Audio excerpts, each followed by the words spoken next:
ان کا بھی تو میرا خیال ہے کہ اس حوالے سے کوئی ایک فرض کہ آپ شروع میں جب آپ منسٹر صاحب جا رہے ہیں تو وہ کوئی نہ کوئی بریفنگ کہ کیا چیزیں یہاں پر کس طریقے سے کرنی ہے. اب ایک کی نوٹ سپیکر وہ تو بالکل انہوں نے ایسے ہی سمجھا جیسے کہ چاندنی چوک میں یہاں پر یا ڈی چوک میں وہ کھڑے ہیں اور انہوں نے کہا چلو جی 1 منٹ کے لیے چپ ہو جاؤ. اس میں سارا کچھ ڈال دیا, فلسطین بھی ڈال دیا, کشمیر بھی ڈال دیا.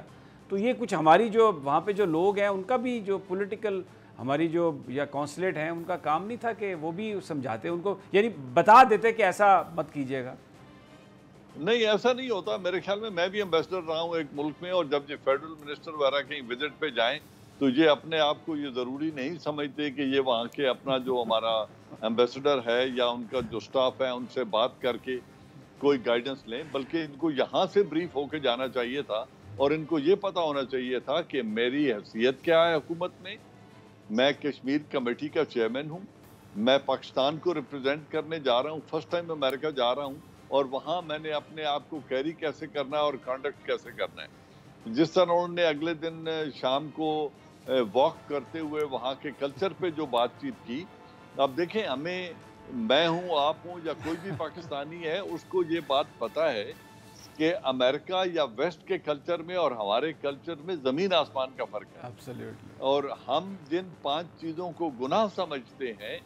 وہاں وہ شخصی آزادی کے زمرے میں آتی ہیں, چاہے وہ جوا کھیلنا ہو یا شراب پینا ہو یا ہم جنس لوگوں کی آپس میں شادی ہو یا سنگل پیرنٹس کا بچوں کو جنم دینا ہو, وہاں یہ شخصی آزادی میں آتے ہیں اور وہاں کے اپنے ان کے رائٹس ہیں ان کے مطابق ہیں. اگر ہم جا کے اپنے مذہبی پیمانے پہ ان چیزوں کو تولنا شروع کر دیں گے تو ہم ڈپلومیٹک ریلیشن بہتر بجانے کی بجائے الٹا ان کو خراب کریں گے. تو میں سمجھتا ہوں منسٹر کی پرسنل رسپانسبلٹی ہے کہ وہ اپنے آپ کو تیار کر کے جائے اور وہاں جا کے ان کے منہ سے نکلا ہوا ایک ایک لفظ ایسا ہونا چاہیے جہاں سے ریلیشن شپ بلڈ ہو, نہ کہ بنی ہوئی ریلیشن شپ خراب ہو. بہت بہت شکریہ جنرل اعجاز امان صاحب, آپ نے بڑی سے گفتگو کی. اللہ آپ کو جلد مزید صحت یاب کرے اور آپ کی توانائیاں واپس آئیں اور پھر ہم آپ کو دوبارہ پروگرام میں انوائٹ کریں. اب جناب ڈاکٹر فاروق منظور ایم ڈی, ان سے ہم بات, مینیجنگ ڈائریکٹر ہیں وہ پنجاب کریکلم اور ٹیکسٹ بک بورڈ لاہور کے. تو ایک وزیر اعظم صاحب نے کہا تھا کہ وہ چاہتے ہیں کہ بالکل یکساں ہو نصاب تعلیم سب کے لیے, چاہے پرائیویٹ چاہے سرکاری, اور بھی بہت سارے ایشوز تھے. تو آج ہم نے سوچا ان سے بات کر کے ذرا صورتحال دیکھیں کہ ہمارے بچوں, ہمارے مستقبل کے ساتھ کیا ہو رہا ہے. بہت بہت شکریہ ڈاکٹر فاروق منظور صاحب, آپ نے ہمیں جوائن کیا. تو سب سے پہلے میرا سوال ہی یہ ہے کہ یہ جو یکساں قومی نصاب کے نفاذ کے حوالے سے جو سارے معاملات تھے, منصوبہ تھا, کیا وہ پورا ہو چکا؟ جی, تمام سرکاری, نجی ادارے اور جو ہمارے رجسٹرڈ مدارس ہیں, یہ تینوں سٹریم آف ایجوکیشن جو ہیں یہ باؤنڈ ہیں اس بات پہ کہ یہ سنگل نیشنل کریکلم کو اڈاپٹ کریں گے, پریسکرائب کریں گے اور اس کے مطابق جو ہے وہ اپنے سلیبس کو بنائیں گے. بڑا مشکل تھا یہ کام ڈیفینیٹلی. تو یہ آپ نے اچیو کیسے کیا یہ سب کچھ؟ جیسے ہی ہمیں ایڈوائس وہاں سے فیڈرل سے ریسیو ہوئی تو ہماری گورنمنٹ آف پنجاب نے اپنی پروونشل کیبنٹ میں اس کو لے جا کر سنگل نیشنل کریکلم کو اور ماڈل ٹیکسٹ بکس کو اڈاپٹ کیا. پھر اس کے بعد ہم نے یہاں پہ پی سی ٹی بی کے آفس میں پرائیویٹ سکولز کو, پبلشرز کو, پرنٹرز کو, ہر طرح کی سکول چینز جو ہیں ان کو بلایا, ان کو یہاں پہ اورینٹ کیا, ان کو گائیڈ کیا, ایڈوائز کیا کہ کس طرح سے انہوں نے اس قومی دھارے میں اپنے آپ کو سمونا ہے. اور اس کے علاوہ پھر ہم نے اور انتظام کیا کہ جو لوگ یہاں پہ تشریف نہیں لا سکتے تھے تو ہم نے راولپنڈی, فیصل آباد, بہاولپور, ملتان میں ڈویژنل ہیڈ کوارٹرز پہ جا کے ان لوگوں کو اورینٹیشن سیشن میں ان کو گائیڈ کیا, ایڈوائز کیا کہ کس طرح سے سنگل نیشنل کریکلم ہے کیا, اس کو آپ نے اڈاپٹ کیسے کرنا ہے. تو آپ کو میں ایک محتاط اندازے کے مطابق ہم نے 6.5 کروڑ جو ہیں پری 1 to 5 کی جو بکس ہیں, فری بکس جو ہم پبلک سیکٹر میں اپنے بچوں کو دیتے ہیں, اور 2 کروڑ سے زیادہ بکس جو ہیں پرائیویٹ اداروں کے لیے جو مارکیٹ میں اویلیبل ہوتی ہیں وہ ہم نے پرنٹ کی اور دے آر ریڈیلی اویلیبل, اور بہت سارے اسکولوں میں, پرائیویٹ اسکولوں میں بھی پڑھائی جا رہی ہیں اور جیسے آپ کو پتہ ہے کہ پبلک سیکٹر میں ہم free book government of Punjab دیتی ہے، تو ہمارے اداروں میں سب میں بھی جو ہے SNC کو پری 1 to 5 کی فرسٹ فیز کو ان بکس کے ذریعے امپلیمنٹ. اس کریکل آپ نے جو پرائیویٹ پبلشرز ہیں اور جو پرائیویٹ سکولز ہیں ان لوگوں سے رابطہ اور ان کی جو تجاویز ہیں ان کے مطابق سب کچھ پھر کیا؟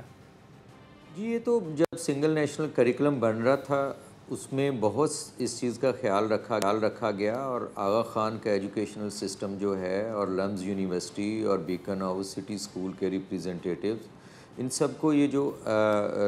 نیشنل کریکلم کونسل نے جب بنایا سنگل نیشنل کریکلم، تو ساری سٹریمز کو اور ڈفرینٹ علماء کو، مدارس کے ریپریزنٹیٹیو کو، یہ بہت بڑا فورم تھا اور بڑی دیر اس پہ بحث مباحثہ ہوتا رہا، پھر اس کے اوپر کانفرنسز بھی ہوئیں، تو اس وقت یہ اس کو امپلیمنٹ کیا گیا. ہم نے اپنا رول اس میں ضرور پلے کیا کہ جب ہم نے اس کو اڈاپٹ کیا تو اس وقت ہم نے بھی ساری جو ہائی اینڈ چینز تھی، جو میڈیم فی والی چینز ہیں، جو لو فی والی چینز ہیں، ان سب کو ہم نے یہاں پہ بلایا اور ڈویژنل ہیڈ کوارٹر. فاروق صاحب یہ پہلی 12ویں تک یہ کتنی کتابیں آپ شائع کرتے ہیں اور کس طرح سے انشور کرتے ہیں کہ یہ ٹائم پر آ جائیں، کیونکہ بہت بڑا کام ہے یہ؟ تقریباً ہمارا رف ایگزیکٹ فگر سے تھوڑا بہت یہ ویری کر سکتا ہے کہ ہماری پری 1 سے لے کے 12 تک کی جو لاسٹ اکیڈیمک ایئر میں 11 کروڑ بکس جو ہیں وہ ہم نے چھاپی ہیں، جو پبلک سیکٹر کے لیے تھی، اور کوئی آپ محتاط اندازے کے مطابق کوئی 4 سے 5 کروڑ جو ہیں وہ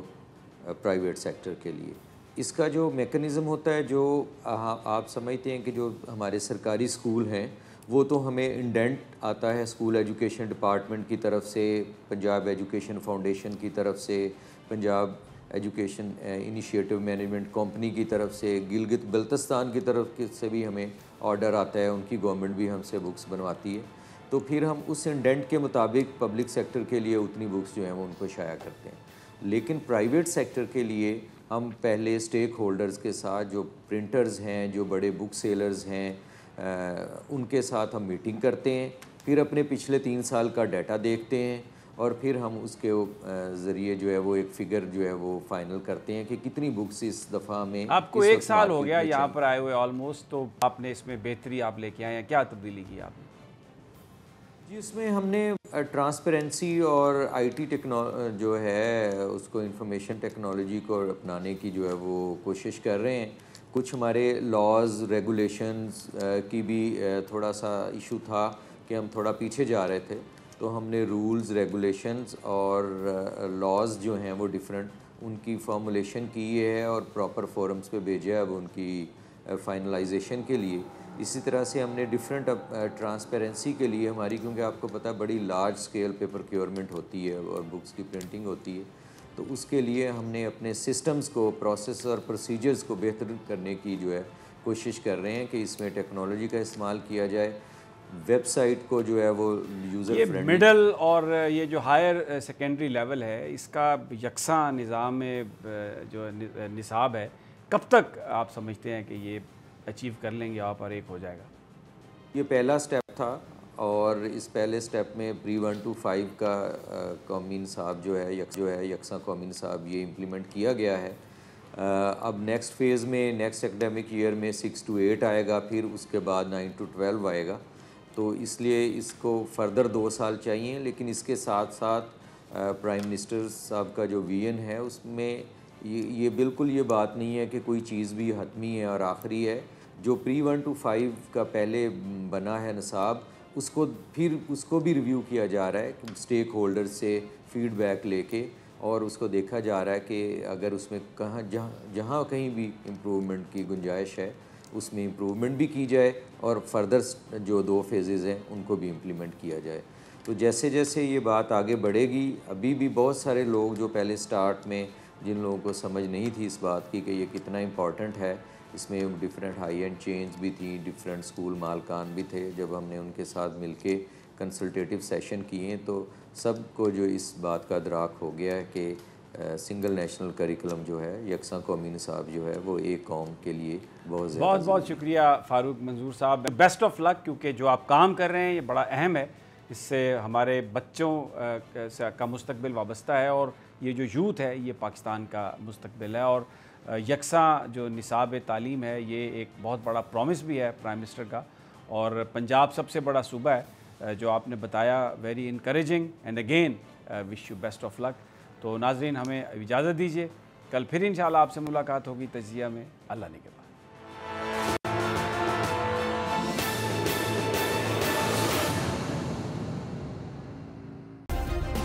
سبسکرائب کریں اور بیل دبائیں تاکہ کوئی خبر رہ نہ جائے۔